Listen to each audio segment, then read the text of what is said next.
The Michigan Opioids Task Force is highlighting its success and showing what it hopes to accomplish next year. The State Department of Health program went in front of a State House subcommittee today. News 10 Plus streaming producer Taryn Hostetter is in studio now to break down their goals. Taryn. That's right, David. The Opioids Task Force is asking for over $125 million for next year's budget.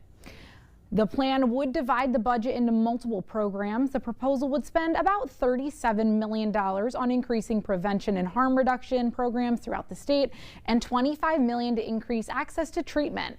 It would also launch more public health campaigns. The co-chair of the task force says Michiganders have been receptive to their ad campaign, saying 71% would be willing to carry Narcan or would know where to look if a family member or friend needed help. He hopes the ad campaigns continue to find success.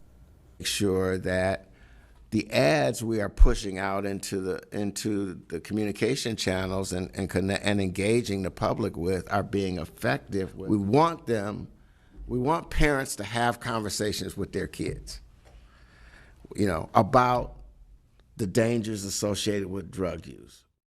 The task force's largest investment will be focused on recovery programs. $56 million would go towards expanding current services, as well as a proposed 125 permanent recovery housing units. Back to you, David. All right, very good. Taryn, thank you. The task force says overdose deaths have reduced by nearly 50% since 2022.